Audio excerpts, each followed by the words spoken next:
구약성경 1294페이지 미가서 4장 1절부터 5절까지 말씀 제가 봉독을 하겠습니다. 끝날에 이르러는 여호와의 전에 산이 산들의 꼭대기에 굳게 서며 작은 산들 위에 뛰어나고 민족들이 그리로 몰려갈 것이라. 곧 많은 이방 사람들이 가며 이르기를 오라 우리가 여호와의 산에 올라가서 야곱의 하나님의 전에 이르자. 그가 그의 도를 가지고 우리에게 가르치실 것이니라. 우리가 그의 길로 행하리라 하리니 이는 율법이 시온에서부터 나올 것이요 여호와의 말씀이 예루살렘에서부터 나올 것임이라. 그가 많은 민족들 사이에 이를 심판하시며 먼 곳 강한 이방 사람을 판결하시리니 무리가 그 칼을 쳐서 보습을 만들고 창을 쳐서 낫을 만들 것이며 이 나라와 저 나라가 다시는 칼을 들고 서로 치지 아니하며 다시는 전쟁을 연습하지 아니하고 각 사람이 자기 포도나무 아래와 자기 무화과 나무 아래에 앉을 것이라. 그들을 두렵게 할 자가 없으리니 이는 만군의 여호와의 입이 이같이 말씀하셨습니다. 만민이 각각 자기의 신의 이름을 의지하여 행하되 오직 우리는 우리 하나님 여호와의 이름을 의지하여 영원히 행하리로다. 아멘. 네, 할렐루야. 반갑습니다. 날씨가 오늘 좀 추워졌습니다. 진짜 좀 겨울 같습니다. 저는 처음으로 이제 와이셔츠 긴팔을 한번 오늘 입어봤습니다. 입어놓으니까 춥지 않고 좋습니다. 어쨌든 또 겨울이 시작하는 것 같습니다. 저 윗지방에는 또 눈이 왔다고 하는데 건강하게 잘 겨울 보내시고 또 이렇게 했으면 좋겠습니다. 오늘 미가서 이제 두 번째 시간인데 저번 시간에 제가 조금 시간이 딸려서 다 못했던 내용입니다. 3장 1절에 보면 이런 내용이 나옵니다. 미가 선지자가 백성들을 향해서도 외쳤고 거짓 예언자들을 향해서도 외쳤습니다. 3장에 가니까 지도자들 통치자들을 향해서 미가가 외치는 말이 나옵니다. 참 기가 막힌 내용이 나옵니다. 미가가 그런 이야기합니다. 야곱의 우두머리들과 이스라엘 족속의 통치자들아 들으라 하면서 혼을 내는데 어떤 이야기를 하고 있냐면 너희가 선을 미워하고 악을 기뻐하여 내 백성의 가죽을 벗기고 그 뼈에서 살을 뜯어서 그들이 먹었다는 거예요. 물론 은유적인 표현이겠지만 이 지도자와 통치자들이 몹쓸 짓을 하는 것입니다. 이 가난한 사람들의 그 가죽을 벗겼다. 다 착취했다는 이야기입니다. 다 뺏어서 그 가죽을 벗기는 것도 사실은 악한 짓인데 가죽을 벗겨서 그 뼈에 남아있는 살을 다 먹었다는 거예요. 마치 그 제사 드릴 때 하나님이 고기를 그 동물을 각을 뜨고 가죽을 다 벗기고 살을 다 해가지고 그걸 다 다져가지고 냄비와 속 가운데 담는 것처럼 진짜 몹쓸 짓이죠. 유다 백성들이 어떻게 이런 일을 했을까? 우리가 알기로는 남유다와 북이스라엘을 나눌 때 북이스라엘은 이 19명 왕들이 전부 악했던 왕이거든요. 그래도 남유대는 그나마 좀 하나님 앞에 의로운 왕도 나오고 믿음 생활을 좀 했지 않습니까? 그래서 그때 아모스서 우리가 살펴봤지만 하나님께서 유다의 서너 가지 죄를 지적할 때는 좀 그나마 경건하고 하나님 말씀을 지키지 않고 그 정도였지만 이제 미가 선지자가 등장할 때쯤 되니까 북이스라엘이 엄청 타락해서 하나님이 멸망했지만 남유다도 북이스라엘 못지않게 타락했습니다. 어쩌면 북이스라엘보다 더 많이 타락했어요. 남유대가. 여러분 하나님 믿는 성도들이 좀 착해 보여도 타락을 안 해서 그렇지 한번 타락해버리면 안 믿는 불신자들보다 더 타락할 수 있습니다. 장로님 아들들이 목사님 아들들이 집사님 아들들이 한번 타락을 안 해서 그렇지 한번 해버리면 거침없이 한없이 타락합니다. 왜 그런지 모르겠어요. 이제 그 죄의 맛을 알아서 그럴까요? 남유다 백성들이 엄청나게 타락합니다. 그렇게 특히 지도자층, 물론 백성들도 그랬죠. 예언자들도 그랬죠. 다 타락하니까 하나님이 미가 선지자를 통해서 외쳤습니다. 근데 하나님께서 이런 자들을 통해서 뭐라고 이야기하냐면 그때 그들이 여호와께 부르짖을지라도 응답하지 아니하겠다. 듣지 않겠다는 거예요. 그들의 행위가 악하기 때문에 내가 그들 앞에서 얼굴을 가려버리겠다. 마치 이사야 선지자가, 여러분 이사야하고 미가 선지자는 활동했던 시기가 똑같은 시대의 예언자들입니다. 그래서 이사야서 우리 1장 보면 그런 말 하지 않습니까? 하늘이여 들으라, 땅이여 들으라. 내가 동물을 키웠는데 나귀도 구유를 알고 주인을 아는데 이스라엘 백성들은 이상하게 하나님을 모른다. 그러면서 소돔 고모라 성에 비유하면서 너희들의 어떤 죄가 너무 많기 때문에, 너희들이 흘린 피가 너무 많기 때문에 내 제단에 나오는 걸 하나님이 싫어한다는 겁니다. 너희의 이제 재물을 가져오지 마라. 너희가 아무리 기도해도 내가 듣지 않겠다. 이사야도 그런 표현을 했는데 미가도 동일한 표현을 합니다. 어느 정도 유다 백성들이 타락했는지 짐작이 가시죠. 타락을 하면 아무래도 돈이 없는 사람들보다 부유하고 권력층이고 이런 사람들이 더 타락합니다. 죄지을 기회가 더 많은 거예요. 여러분 이사야 선지자가 말했던 구절인데요, 이사야 3장 16절 이하에 이런 내용이 나옵니다. 기절초풍할 내용들이죠. 야곱의 여호와께서 또 말씀하시되 시온의 딸들아. 시온의 딸들이라는 것은, 시온이라는 것은 예루살렘의 대명사입니다. 다윗성을 시온성이라 그러고 예루살렘 성전이 있는 그곳을 시온이라 하는데, 즉 예루살렘의 딸들이죠. 예루살렘 주민들아, 너희들이 교만하여 느린 목, 정을 통하는 눈으로 다니며 아기작거려 걸으며 발로는 쟁쟁한 소리를 낸다 하시도다. 희한한 표현이 등장하죠. 여러분 구약 성경에 유일하게 이사야서 3장 16절에만 나오는 표현입니다. 여인들이 그 당시 기부인들이 사치한 모습을 은유적으로 표현했는데, 교만하여 느린 목을 느렸다는 게 이거 무슨 의미일까요? 그냥 단순히 원어적으로도 그냥 쭉 뺐다는 의미입니다. 그러니까 여인들이 목을 쭉 빼고, 그러니까 쉽게 이야기하면 고개를 쳐들고 콧대를 높게 해서 힘을 딱 주고 아주 교만하게 걷는다는 것이죠. 교만하여 느린 목. 내가 누군데? 내가 장관 부인이야. 내가 국무총리 부인이야. 그러면서 또 하는 짓들이 정을 통하는 눈으로. 여러분 정을 통하는 눈이 뭘까요? 이 기부인들이 돈이 많으니까 막 길을 가면서 남정네들을 유혹하는데, 남자들을 보면서 자기 마음에 드는 사람이 있으면 사랑의 윙크를 날리는 거예요. 윙크를. 정을 통하는 눈으로 윙크를 해주는 거예요. 눈짓을 보내는 겁니다. 그리고 다닌다는 이 동사를 섞어서 그런 것을 한두 번이 아니라 그냥 길을 다니면서 배회를 하면서 많은 남자들을 꼬신다는 거예요. 북이스라엘이 요 행동을 했거든요. 요 짓거리를 했습니다. 남유대가 똑같은 일을 본받는 겁니다. 근데 아기작거려 걸으며, 이 표현은 참 원어적으로도 힘든 표현인데, 아기작거린다는 게 어떤 말이냐면 좀 종종걸음으로 보폭이 짧은데, 보폭이 짧으면서도 빨리 걷는 거예요. 여인들이 정정정정 걸으면서 찰랑찰랑 하면서 그렇게 좀 교태스럽게 그렇게 걷는 거예요. 그러니까 중국 여인들이 입는 옷이 그 긴 여자 치마 있죠. 그 이름 모르겠습니다. 그걸 입으면 빨리 못 걷잖아요.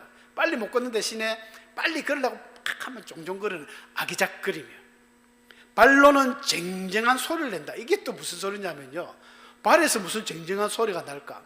그 뒤에 이제 좀 짧게 적었습니다. 18절 이하에 보면은 발목에 고리를 합니다. 우리가 이 손에 끼는 걸 반지라 그러고, 목에는 목걸이, 손에는 손목걸이. 요즘 여인들은 발목에도 이 금을 해가지고 발목걸이를 하더라고요. 여름철 보면은 이제 반바지 같은 거 입었을 때 우리 아가씨들이 발목에 예쁘게 보이려고 금으로 이래 하지 않습니까? 유다 시대 때도 남유대도 그런 게 있었어요. 근데 그때는 이게 부의 상징으로 발목걸이를 하는데, 우리는 아주 좀 가느다랗게 금으로 하는데 이 사람들은 막 철렁철렁 하도록 금을 다는 거예요. 부자면 더 많이 달고. 그러니까 이들이 걸으면 찰랑찰랑, 꼭 옛날에 해병대 다닐 때 구슬 소리가 찰랑찰랑 났는데, 발로는 쟁쟁한 소리를 낸다. 내가 돈이 이렇게 많아, 자랑하는 거예요. 사치. 우리는 그렇게 사치라 그러죠. 부자가 돈이 많으면, 여러분 하나님이 왜 부자 되게 하신 줄 아십니까? 하나님이 부자 되게 하신 이유는 딱 하나밖에 없습니다. 하나님의 일을 하라고 부자가 되게 하신 겁니다. 돈을 많이 베풀게 하셨다는 거예요. 돈을 많이 벌었으면 하나님의 일을 하라고 주신 것입니다. 구약 성경에 보면 다윗을 욕했던 나발, 아비가일의 남편 나발의 뜻이 바보 같은 사람이라는 뜻이거든요. 진짜 나발 같은 일을 한 거예요. 다윗의 그 소년들 한 400명 좀 도와주라 하니까 양털 깎는 축제에도 다윗을 욕을 하고 그러다가 뭐 뻣뻣하게 한 10일 뒤에 죽어버렸지 않습니까? 돈이라는 거는 쓸 줄 아는 사람에게 하나님이 계속 부어주십니다. 유다뿐 아닙니다. 북이스라엘도 그 사치하는 수많은 여인들이 상하궁에 자면서 늦잠 자고 기지개 켜고 포도주로 그 대접으로 마시고 그런 뭐 휘황찬란한 자기를 위한 사치. 물론 일하는 소에게 망을 세우지 말라고 제일 먼저 곡식을 먹는 특혜가 소에게 있습니다. 우리가 내가 열심히 일을 했으니까 그 돈 쓰는 거는 자기가 어느 정도 쓰는 거는 맞아요. 그걸 뭐라 하는 게 아닙니다. 성경에서는 그 벌어들인 돈으로 사치를 하는 거예요. 이 보십시오. 느린 목, 정을 통하는 눈으로 온갖 남자들을 막 유혹하고 발에는 자기의 사치를 그 뒤에 보면요 전부 귀걸이, 팔목걸이, 얼굴 가리개 전부 이집트 애굽에 쓰던 것들이거든요. 망사와 반달 장식. 이 반달 장식은 초승달 지역에 나타나는 그 우상 형태입니다. 우상 형태. 오늘날도 많은 아가씨들이 뭐 이쁘게 한다고 요즘 코걸이도 우리나라에도 많이 하대요. 코걸이, 코를 뚫어 가지고 코뿐 아니라 외국 사람들 보면 희한한데 많이 뭐 이런 데도 뚫고 막 많이 하지 않습니까? 이마에도 뚫고 뭐 혓바닥에도 막 뚫고. 그런 장식들 중에는 특히 우상에 관련된 장식이 많기 때문에 잘 살펴보고 하셔야 됩니다. 조심하셔야 되거든요. 그때 다 그랬습니다. 다 이집트, 애굽, 그런 아수르에 오는 그런 우상 문화를 이 야곱 그 유다의 모든 시온의 딸들이 다 한다는 것입니다. 반지와 코걸이와 예복과 겉옷과 목도리, 손주머니, 손거울, 세마포 온통 이런 것들을 하면서 사치를 벌였다는 것입니다. 함께 저하고 같이 이제 신도에서 공부했던 제 바로 한 살 밑에 동생인데 탈북하신 분이 계세요. 탈북. 그래서 저는 그 한 3년 동안 같이 있으면서 탈북의 생생한 이야기를 좀 들었습니다. 자기는 중국을 통해서 들어왔는데 중국에서 이제 예수를 믿게 된 거예요. 그래서 교회를 하고 내가 이제 한국에 가면 신학을 해서 목사가 되어가지고 이 탈북민들에게 전도하리라. 그 꿈을 이루기 위해서 이제 고신에 입학한 거예요.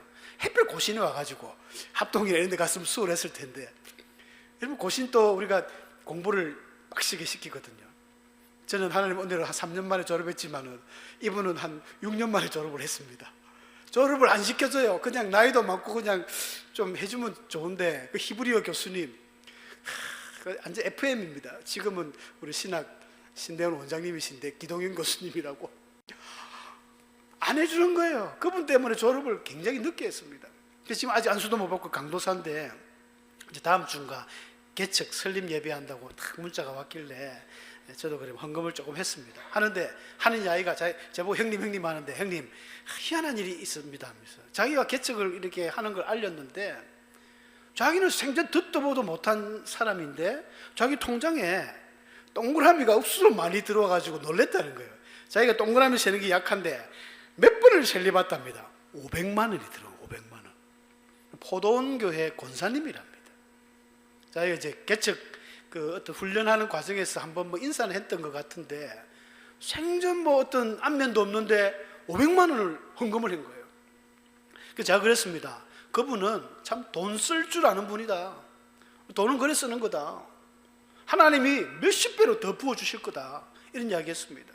여러분 물질이라는 거는 하나님 앞에 들어왔을 때 주의 일을 위해서 쓸 때에 최고의 가치가 있고 또 하나님 기뻐하시는 것입니다. 우리 무지개 전원교회 많은 성도님들 중에 복을 많이 받으셔서 좀 남들보다 여유가 있고 부유하면요 주위를 돌아보셔야 됩니다.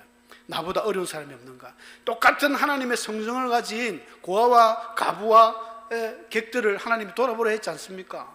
우리 교회를 돌아보시고 교회 또 필요한 것이 없나 좀 여유가 있으면 헌금도 하고 그렇게 하는 거예요. 그걸 갖다가 맨날 놀러만 다니고 사치하고 이러면 하나님께서 그들의 기도를 듣지 않습니다. 네가 힘들 때 내가 도와주지 않습니다. 이게 성경적인 진리거든요. 여러분 돈 많이 버십시오. 부유하십시오. 그래서 하나님을 위해서 많이 쓰시는 더 축복된 우리 성도님 되시길 축원합니다. 미가는 그렇게 이야기합니다. 오늘 우리가 읽었던 4장 1절에 보면 끝날에 말일에 여호와의 전에 산들이 꼭대기에 들러선다. 여호와의 전에 산이라는 것은 바로 예루살렘의 하나님 성전을 이야기합니다. 근데 공교롭게도 희한하게 미가서 4장 1절에서 3절 말씀하고 이사야서 2장 2절 4절 말씀하고 똑같습니다. 누가 누구를 뺏겼는지 모르겠어요. 미가가 이사야 이야기를 뺏겼는지, 이사야가 미가 말씀을 뺏겼는지 한번 비교해 보십시오. 제가 비교해 보라고 좀 글씨가 좀 작습니다만 많은 내용이 들어가다 보니까 집에 가서 한번 읽어보시면 거의 똑같습니다. 자, 끝날에 이르러, 우리 한글은 번역을 끝날에 했지만 옛날에는 말일이었지 않습니까? 똑같은 이야기가 여호와의 전에 산에 산들이 꼭대기 굳게 서며 똑같아요. 제가 좀 노란색으로 해놓은 것들은 우리가 잘 아는 글이죠. 노래도 많이 부르지 않습니까? 오라 우리가 여호와의 산에 올라가서 야곱의 하나님의 전에 이르자. 똑같아요. 이는 율법이 시온에서부터 나올 것이요 여호와의 말씀이 예루살렘에서부터 나올 것입니다. 오늘 제목이었죠. 그 다음에 이제 회복의 메시지를 던져주시면서 칼을 쳐서 보습을 만들고 창을 쳐서 낫을 만들 것이며 이 나라와 저 나라가 다시는 칼을 들고 서로 치지 아니하며 다시는 전쟁을 연습하지 아니하고 똑같습니다. 누가 뺏겼을까요? 뺏겼다는 표현보다는 많은 학자들이 이견이 많습니다.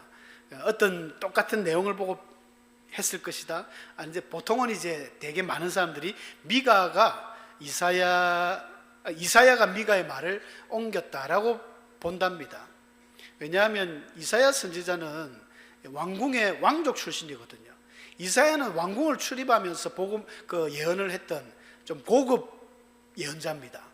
예레미야는 제사장 가문이죠. 에스겔도 뭐 그렇고. 근데 미가나 아모스 같은 경우는 저번에 말씀드렸지 않습니까? 시골 사람, 촌사람, 촌놈 막 거침없이 이야기해버리고. 근데 이사야 선지자 같은 경우는 어떤 이야기가 굉장히 언어들이 고급스럽고 고급집니다. 좀 격이 있어 보여요. 그런 것들을 모으고 추려서 글을 잘 기록합니다. 그래서 66장까지나 이사야서는 있지 않습니까?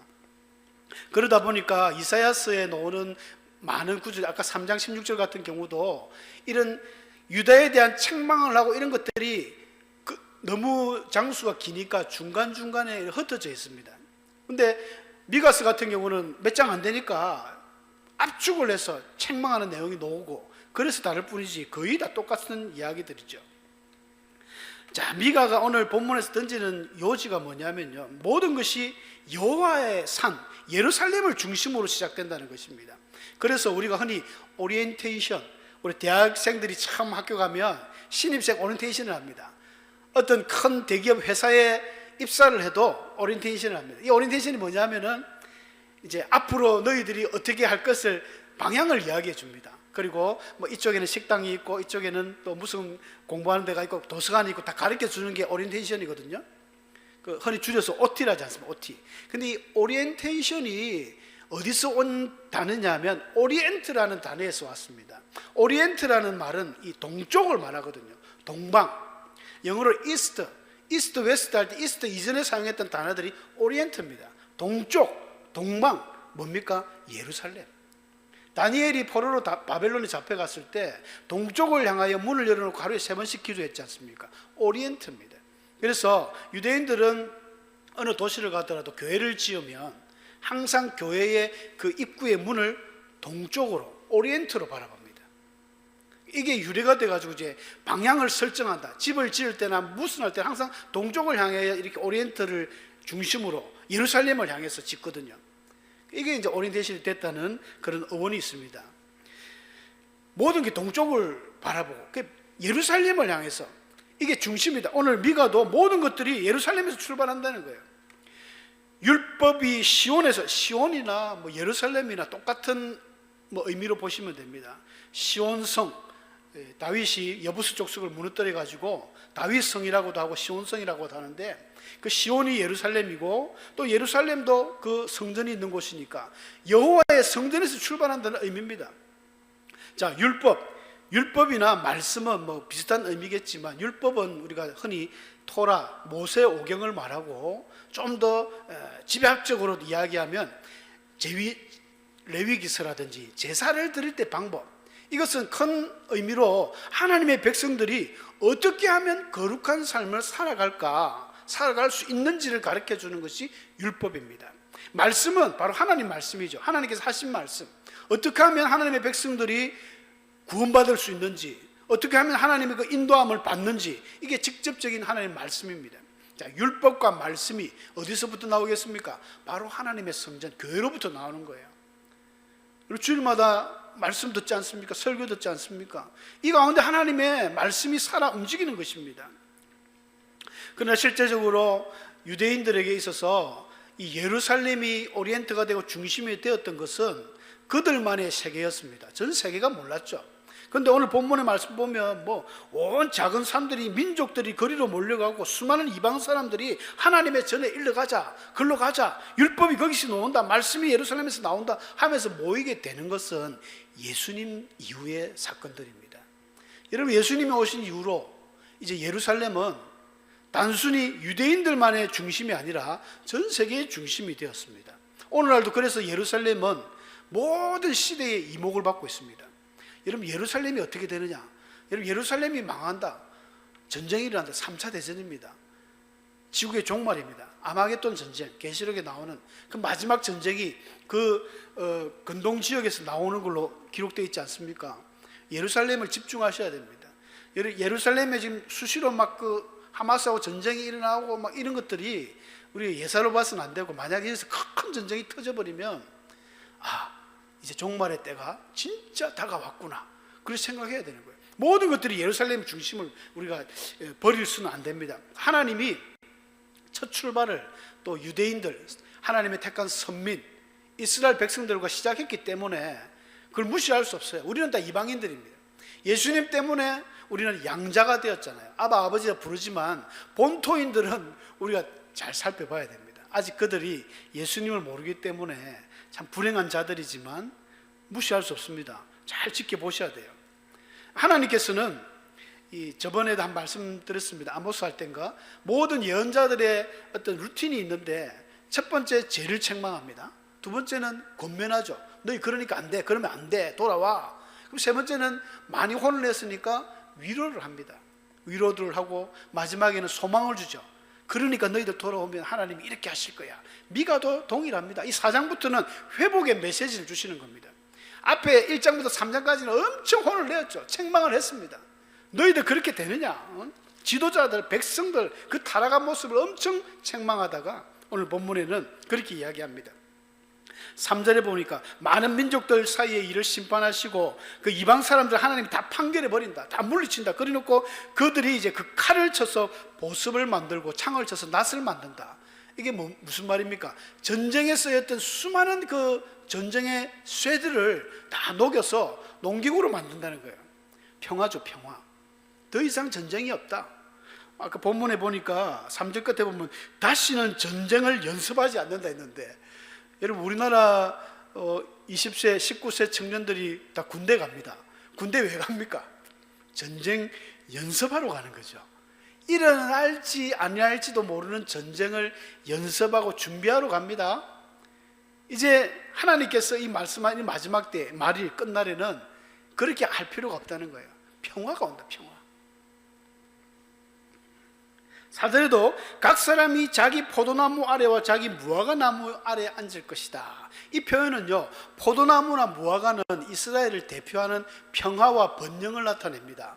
그렇기 때문에 그 열왕기상 4장 25절에도 솔로몬이 사는 그때가 태평성대를 이루었거든요. 그러니까 솔로몬이 사는 동안에 유다와 이스라엘이 다한에서부터 브엘세바까지 저 북쪽 끝에서 남쪽 끝까지 각기 포도나무 아래와 무화과나무 아래에서 평안히 살았더라, 이런 표현을 씁니다. 평안하다, 평화가 온다, 그 이야기를 합니다. 사랑하는 성도 여러분, 우리가 좀 힘들고 어려운 시기가 있지만 하나님께서는 그걸 그대로 평생 죽을 때까지 두겠습니까? 그렇지 않습니다. 로마에 굉장히 핍박이 있었지 않습니까? 우리 모든 믿음의 선조들이 로마의 그 박해를 못 이기고 죽었습니다. 그 박해의 기간이 250년입니다. 로마의 그 네로 때부터 시작해가지고 콘스탄티누스 황제가 기독교를 공인할 그 250년 기간 동안 어마어마한 기독교인들이 죽었습니다. 그런데 250년 박해가 있었지만 그게 연속적으로 박해가 아니에요.